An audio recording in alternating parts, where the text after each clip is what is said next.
What's going on, guys? Chris Barakat here in the Human Performance Lab at the University of Tampa. And today we have IFBB Pro Terrence Ruffin coming into the lab to collect some data before he starts his 2020 Olympia prep. And I'm really excited to have him in here and to see where he's currently at. We've actually collected some data on him in the past in 2019 as he was prepping for the Niagara Pro Show. And it's going to be really cool to compare and contrast, see where he's currently at compared to last year, and then also see how his body and his physique changes throughout the time course of prep. So some of the assessments we're going to run today, we're going to check his body composition, two different methods. We're going to use the Dexa Scan, which is dual energy X-ray absorptiometry. That's going to measure his lean body mass, his bone mineral content, as well as his fat mass and his body fat percent. And then we also have Dr. Joe Walters here, who is going to perform the skin caliper assessment, just to actually measure subcutaneous fat, which is what we care about most as bodybuilders, and obviously what we're trying to reduce throughout the contest prep. So we're using two different body assessment methods, and then we're also going to measure his resting metabolic rate utilizing the metabolic cart here in the lab. So that's going to tell us how many calories his body burns at rest. Also, it's going to give us an idea of how much fat he's utilizing at rest versus how much carbohydrate he's utilizing at rest. And we can compare and contrast to see how that changes throughout his contest prep. So as he gets leaner and leaner and he becomes more glycogen depleted, his body might start using more fat at rest as his primary energy source. So we'll see where he's at today there. And we'll also be able to tell how his metabolism changes, how much his resting metabolic rate may drop as he loses body weight, which is totally normal. Other assessments we're performing today is we're going to utilize the ultrasound machine to measure muscle thickness. The Dexa Scan is great at measuring total lean body mass, but it's not looking at specific sites, and it's not actually measuring muscle thickness or muscle hypertrophy, so to speak. So what we're going to utilize the ultrasound for is to measure his chest thickness as well as his quadriceps. And we're going to be able to tell how that changes throughout the entire prep as well. Is he gaining any size on his pecs? Is he maintaining, or is he potentially losing any size? Again, I think Terrence is going to do an excellent job throughout his prep, maintaining all of his muscle, if not building. I actually foresee him building a little bit while he's prepping. And yeah, I'm really excited. Terrence works with Joe Bennett, also known as the hypertrophy coach, and my understanding is John Meadows does his diet, and they've been teamed up for a couple of years now, and they've produced amazing results with him. And I'm really excited for Terrence to see how his prep goes, and I'm really fortunate and grateful that he's in here and we're able to collect data and really assess an elite level Olympia competitor, see how his physique changes throughout the contest prep. And last but not least, a couple other assessments we're taking into account is also his psychological mood state. As a lot of people know, throughout a contest prep, when calories get lower and lower, our mood state starts to change. We become more irritable, we become more hangry, and we're gonna kind of assess how that's changing, where he's currently at compared to when he's around 1 week out from the Olympia.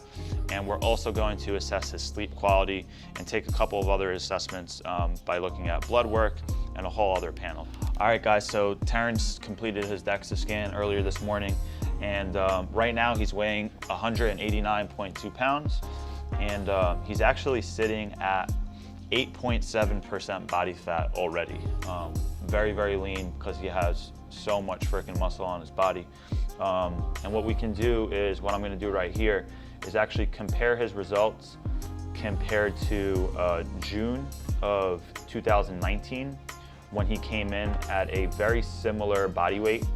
Yeah, he came in at a very similar body weight. He was slightly lighter, but what you can see here is the changes in lean body mass and the changes in fat mass. So right now, he has about 1.39 kilograms more lean mass than he previously did. So it's about 3 pounds of lean body mass that he's gained over the years, which is definitely a really good sign. And then his fat mass is slightly up, but it's basically insignificant. It's 0.203 kilograms. So that's only 0.4 pounds, right? So he's gained the slightest bit of fat, and he's gained 3 pounds of lean body mass over the past year, which I'm sure he's happy about. And you know, he looked amazing last year, so he's only going to look a little bit better at the Olympia this year. So that's definitely exciting. And yeah, that's essentially the Dexa Scan results. The way that this comes out, it does break each body part into separate regions. So left arm, right arm, you have your trunk, left leg, right leg. You can tell if somebody is, you know, left leg dominant or right leg dominant. Terrence does have more lean mass on his right leg. We all have essentially strong sides and weak sides, right? So that stuff's totally normal. But in other situations, it's really cool to tell, like, let's just say someone had an injury and they had like ACL surgery or whatever it may be. You can check via Dexa, you know, how much muscle did they lose on one side during the surgery process and the rehab process. And then you can essentially assess, okay, they've been in rehab for 6 to 9 months and they're back to square one. They regained all their lean body mass. They're ready to rock again. So you can utilize the Dexa for a lot of things. It is the gold standard for bone mineral density, and it's really, really good at assessing overall body composition. Over here, guys, we have Terrence's metabolic cart assessment, so his resting metabolic rate, which we did earlier. A couple things I wanted to mention is when you have an athlete that has so much lean body mass on their frame, if you utilize the predicted calculators or those formulas like the Harrison-Benedict or the Mifflin-St. George formula to assess resting metabolic rate, it's amazing for, you know, the average person and for most populations. But for someone like him, I expected his resting metabolic rate to be higher than the predicted values. And as you can see here on the sheet, it is. So his predicted resting metabolic rate was 1,898 calories. But when you actually look at our results, his resting metabolic rate is at 2,080 calories. So if I were to do the math, his resting metabolic rate is 9.5% above the predicted value.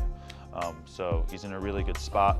Another cool thing that the assessment shows is how much carbohydrate is he utilizing at rest versus how much fat he's utilizing at rest. And as you can see, he's using 63% fat at rest and 38% carbohydrate at rest.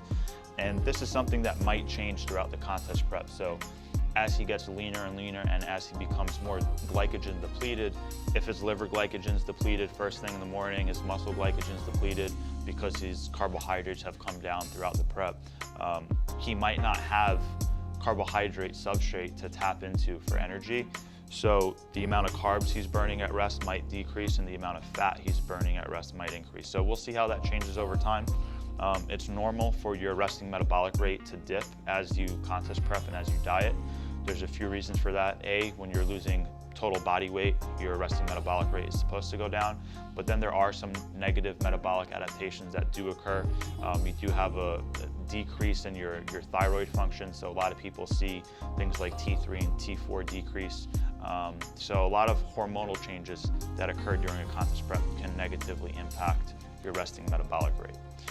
But yeah, it's cool to collect this data, see where he's currently at, and then we'll compare it maybe when he's around 1 week out from the Olympia. And since he's 17.5 weeks out right now, he hasn't started contest prep yet. He starts in maybe a week and a half or so. We're gonna essentially assess everything 16 weeks pre-show or now, maybe 1 week out from the competition itself before he heads to Vegas. And then I would like to get him back in here 16 weeks post-show as well, just to see how everything has recovered, you know, what changed throughout the entire contest prep, and if he did lose any lean mass or if his resting metabolic rate did dip, did everything kind of come back 16 weeks post-show. So we'll be able to do that. I think that's it. I hope you guys enjoyed this video, got an inside look at what we do here in the Human Performance Lab, what are some of the assessments that we're capable of running here, and you guys will see maybe 16, 17 weeks from now how all of these variables have changed throughout his contest prep. So I hope you guys enjoyed. Thanks for tuning in, and I'll see you in the next one.